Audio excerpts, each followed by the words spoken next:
বিসমিল্লাহ বিসমিল্লাহির রহমানির রহিম। অনন্ত অসীম এই ত্রিভুবনে আল্লাহ তাআলার মহাশক্তি হতে প্রকাশিত সকল মহা আত্মাগণের প্রতি প্রেম, ভক্তি ও ভালোবাসা রেখে শুরু করছি আজকের আলোচনা। আজকের আলোচনার বিষয় হচ্ছে ইবলিশের কাছ থেকে কি কি শিক্ষা নিলে একজন মানুষ খুব সহজেই মুক্তি লাভ করতে পারবে এই মানব জন্ম থেকেই। তো এই বিষয়টি নিয়ে আজকে কিছু সংক্ষিপ্ত কথা বলার চেষ্টা করব। চ্যানেল মুক্তার সাইজি। প্রিয় দরদিগণ, আল্লাহ তাআলা যা কিছু সৃষ্টি করেছেন, আশরাফুল মাখলুকাত, জীব জগৎ, উদ্ভিদ জগৎ, অথই পানির মধ্যে হাজার হাজার প্রজাতির মৎস্যকুল জগৎ, প্রাণী জগৎ, নবমণ্ডলে গ্রহ নক্ষত্রপুঞ্জ এবং জমিনে মাটির নিচে হাজার হাজার প্রাণী জগৎ সৃষ্টি করলেন আল্লাহ পাক। আবার আল্লাহ তাআলা ইবলিশকেও সৃষ্টি করলেন। এত কিছু আল্লাহ সৃষ্টি কেন করলেন? এর পিছনে নিশ্চয়ই একটা কারণ আছে। আল্লাহ তাআলা যদি আশরাফুল মাখলুকাত সৃষ্টি না করতেন, বাকি কোনো কিছুই আর সৃষ্টি করতেন না। তাই সমস্ত সৃষ্টির পিছনের কারণগুলো আগে জানতে হবে। প্রথম কারণটাই হচ্ছে আল্লাহ পাক আশরাফুল মাখলুকাত সৃষ্টি করলেন কেন?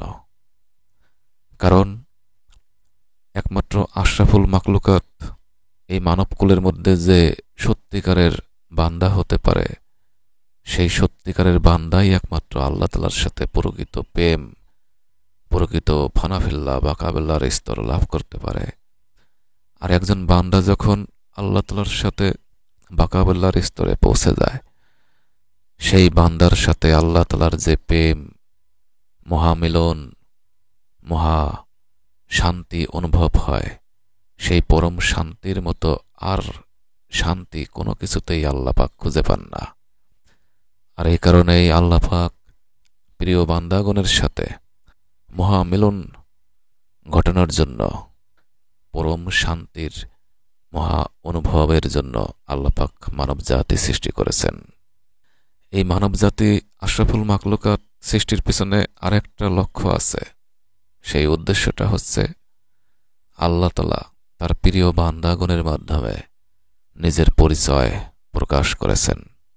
আল্লাহ তাআলার মহাশক্তি এই ধরনীতে, ত্রিজগতে তিনি প্রকাশ করেছেন কার মাধ্যমে? আল্লাহ তাআলার প্রিয় মুমিন বান্দাগণের মাধ্যমে। তা না হলে আল্লাহ পাককে কেউ চিনত না, আল্লাহ পাকের মহাশক্তি সম্পর্কে কেউ জানতে পারত না, যদি আশরাফুল মাখলুকাত থেকে তার প্রিয় বান্দাগণকে আল্লাহ পাক সৃষ্টি না করতেন। এখন কথা হলো, তাহলে আল্লাহ পাক কেন ইবলিশ সৃষ্টি করলেন? কেন জীবজগৎ সৃষ্টি করলেন? কেন মৎস্যকুল সৃষ্টি করলেন? দেখুন, তার মূল কারণটা হলো ইবলিশকে আল্লাহ সৃষ্টি করেছেন সমস্ত মানব জাতিকে পরীক্ষা করার জন্য। ইবলিশের কাছ থেকে অনেক কিছু শেখার আছে। সেই শিক্ষাগুলো থেকে মানুষ প্রকৃত বান্দা হতে পারবে এবং এই মানুষই আল্লাহর নৈকট্য লাভ করতে পারবে। এ বিষয়ে কিছু সংক্ষিপ্ত কথা তুলে ধরতে চাই। যেমন ধরুন, ইবলিশের পূর্বের পরিচয় ছিল আজাজিল ফেরেশতা। এই আজাজিল ফেরেশতা, তাকে আল্লাহ পাক অন্যান্য ফেরেশতার মাধ্যমে জানিয়ে দিলেন যে আল্লাহ পাকের নৈকট্য লাভ করতে হলে কঠোর ইবাদতে থাকতে হবে, বন্দেগী করতে হবে, কর্ম করতে হবে। তো আজাজিল ফেরেশতা তাই করলেন। প্রথম আসমান থেকে সপ্তম আসমান পর্যন্ত লক্ষ লক্ষ বৎসর কঠোর পরিশ্রম করে, কর্ম করে ইবলিশ যখন আরশ মহলে পৌঁছে গেল, আল্লাহ পাকের নৈকট্য লাভ করল, আল্লাহ তাআলার সাথে কথোপকথন হলো, সেই আরশে লাহ মাহফুজে পৌঁছে গিয়ে আজাজিল ফেরেশতা সেই আরশ মহলে একটি তক্তিতে লেখা দেখল যে খুব শীঘ্রই আল্লাহ পাকের একজন প্রিয় বান্দার উপরে অভিশাপ বর্ষিত হবে, তার গলায় লান্নতের তক্তা পরানো হবে। তখন আজাজিল ফেরেশতা বলেছিল, হে আল্লাহ, আপনার সেই বান্দার নামটা আমারে বলুন, আমি তার জন্য একটু দোয়া করে দেই, যাতে তার গলায় এই অভিশাপের লান্নতের তক্তা পরানো না হয়। তখন আজাজিল ফেরেশতা নিজের জন্য কোনো দোয়া চাইলেন না, নিজের জন্য দোয়া প্রার্থনা করলেন না। তিনি মনের মধ্যে অহংকারের সাথে ভাবতে লাগলেন যে আল্লাহ তাআলার দর্শন পেয়ে গেছি, আমার নিজের জন্য কোনো দোয়া প্রার্থনা করার দরকার নেই। আমি যার জন্য দোয়া করব সেই মাপ পেয়ে যাবে, আমি সর্বোচ্চ স্থানে পৌঁছে গেছি। আর এই কারণেই আল্লাহ পাক তার কথা শুনে চুপ করে রইলেন। তার মানে হলো, কেউ যদি অনেক ঊর্ধ্ব জগতে পৌঁছে গিয়ে নিজেকে বড় মনে করে, নিজের জন্য একটু চিন্তা করে না যে আমিও তো পথভ্রষ্ট হতে পারি, সেই পথভ্রষ্টতা থেকে হে আল্লাহ আমাকে রক্ষা করুন। তাই এখান থেকে আমাদের অনেক কিছু শেখার আছে। এখান থেকে যা শেখার আছে তা হলো, যেমন আমরা শরীয়তের দিকে তাকালে দেখতে পাই যে অনেক মানুষ যারা মনে করে যে আমি এখন অনেক বড় আলেম হয়ে গেছি, অনেক বড় মাওলানা হয়ে গেছি, এখন আমি যার জন্য দোয়া করব তাই হবে, আমার আল্লাহ পাকের প্রশংসার দরকার নেই, আমি নিজেই নিজের প্রশংসা করতে থাকি, তাহলে আমার নাম, আমার প্রকাশ চারিদিকে ছড়িয়ে পড়বে। আবার তরিকতের মধ্যেও আছে যারা মুর্শিদ বা গুরুর বা পীরের সকল কর্মক্রিয়া করে আপন মুর্শিদের সর্বোচ্চ মর্যাদা স্থান লাভ করে থাকে। গুরুর যখন তাকে সর্বোচ্চ স্থান তাকে দান করে, তখন সে মনে করে আমি যার জন্য দোয়া করব তাই হবে, আমার গুরুর কাছে আমার দোয়া প্রার্থনা করার দরকার নেই, আমি এখন বড় হয়ে গেছি, সকল প্রশংসার অধিকারী। অর্থাৎ কোনো তরিকতপন্থী মানুষ যখন তার গুরুর নামটি যদি ভুলে যায়, গুরুর প্রশংসা না করে নিজের প্রশংসা করতে থাকে, গুরুর নাম মুখে নাই, গুরুর প্রতি প্রেম ভালোবাসা ভক্তি নাই, শুধু নিজের প্রশংসা নিয়ে ব্যস্ত থাকে, নিজেকে জাহির করা নিয়ে ব্যস্ত থাকে, তাহলে সে হচ্ছে ওই আজাজিল ফেরেশতার মতো পণ্ডিত। তাই এখান থেকে অনেক কিছু শেখার আছে। ইবলিশের এই ঘটনা থেকে মানব জাতিকে আল্লাহ শিক্ষা দিতে চেয়েছেন যে তোমরা নিজেকে কখনো বড় ভেবো না। যারা নিজেকে বড় ভাবে তাদেরকে পস্তাতে হবে। যারা প্রকৃত আল্লাহকে পেয়েছে, যারা প্রকৃত আল্লাহ তাআলার সাথে ফানাফিল্লা হয়ে প্রকৃতপক্ষে বড় হয়েছে, তারা কখনো নিজেকে প্রকাশ করে না, তারা চুপ করে থাকে এবং তাদের অন্তরে থাকে শুধু আল্লাহ পাকের মহাপ্রশংসা আর নিজের প্রশংসিত বিষয়গুলো পর্যালোচনা করা। তাই নিজেকে বড় ভাবা এটা ইবলিশের একটি বিশেষ গুণ। নিজেকে বড় বলে প্রকাশ করা, নিজেকে বড় বলে জাহির করা, এটা হচ্ছে ইবলিশের একটি বিশেষ গুণ। দ্বিতীয় আরেকটি বিষয় হলো, আজাজিল ফেরেশতা যখন আরশ মহল থেকে জমিনে নেমে এলো, তখন ফেরেশতাগণ জিজ্ঞাসা করেছিল, হে আমাদের ফেরেশতার সর্দার, আপনার মনটা খারাপ কেন? তখন আজাজিল ফেরেশতা বলেছিল, আমি খুব চিন্তায় আছি, আমি আল্লাহ পাকের নৈকট্য লাভ করেছি, আমি ভাবছি যে অচিরেই যদি আল্লাহ পাক কোনো সময় মারা যায়, তাহলে এই বিশ্ব জগতের দায়িত্ব নিশ্চয়ই আল্লাহ পাক আমারই দেবেন, সমস্ত কিছুর পরিচালক আমিই হব, কারণ একমাত্র আমি আল্লাহ পাকের সকল প্রশংসার অধিকারী, সকল প্রশংসার যোগ্য প্রার্থী হয়েছি। তখন সমস্ত ফেরেশতাগণ বলেছিল, না, আমরা একমাত্র আল্লাহ পাকেরই ইবাদত করব, আপনি যতই প্রশংসার অধিকারী হন না কেন, আমরা একমাত্র আল্লাহর ইবাদতেই মশগুল থাকতে চাই। তখন সমস্ত ফেরেশতাগণ আজাজিলের কাছ থেকে চলে গেল। তো এখান থেকে কি শিক্ষা লাভ করতে হবে মানব জাতিকে?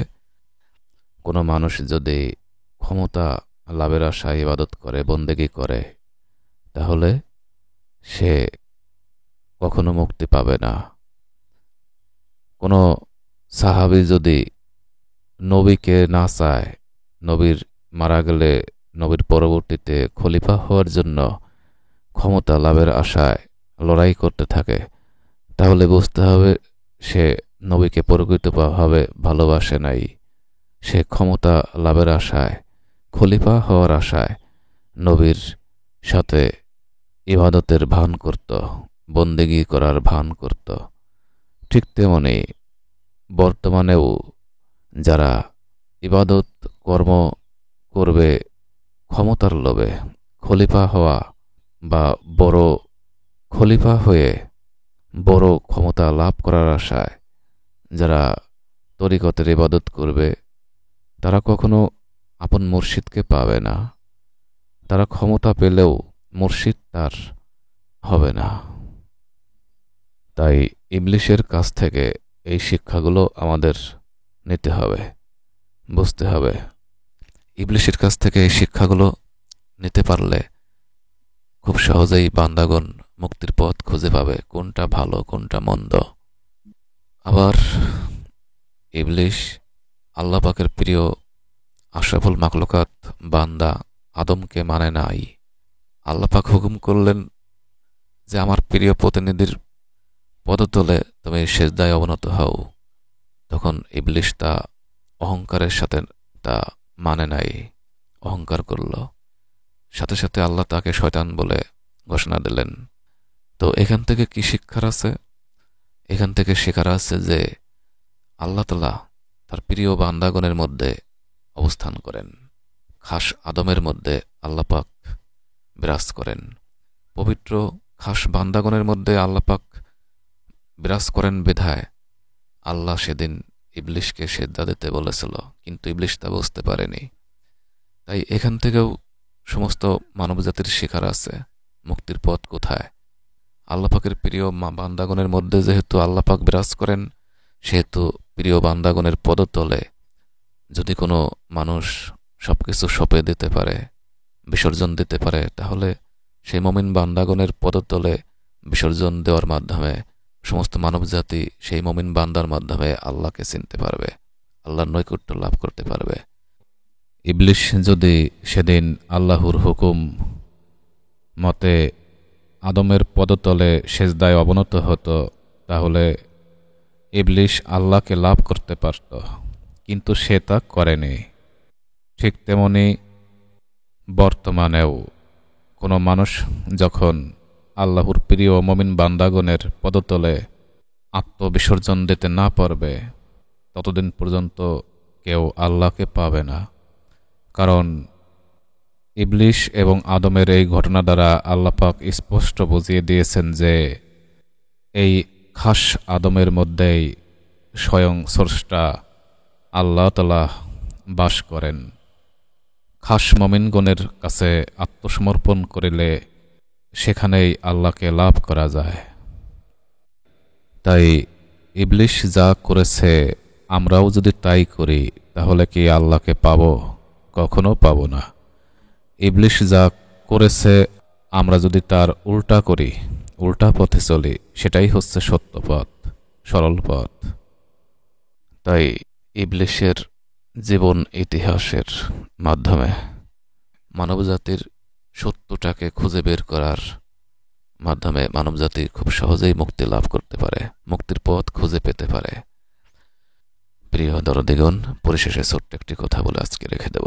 তা হলো আল্লাহ পাক পশুকুল, মৎস্যকুল, অন্যান্য জীবজগৎ কেন সৃষ্টি করলেন তারও লম্বা ইতিহাস আছে। অন্যান্য যত সৃষ্টি জগৎ রয়েছে এগুলো মানব জাতির কারণেই সৃষ্টি হয়েছে। তাই অন্যান্য জীবজগৎ, পশু জগৎ, সৃষ্টি জগৎ থেকে সেখান থেকেও অনেক কিছু শেখার আছে এই মানব জাতির। সেই শিক্ষাগুলো আমাদের চোখের সামনে। সেখান থেকে শিক্ষাগুলো নিয়েও মানবজাতি মুক্তির পথ খুঁজে লাভ করতে পারে। ইবলিশকে আল্লাহ সৃষ্টি না করলে আমরা মানবজাতি ভালো এবং মন্দ দুইটি দিক খুঁজে বের করতে পারতাম না। সর্বস্তরের মানুষের জন্য অহংকার হচ্ছে ইবলিশের প্রধান গুণ।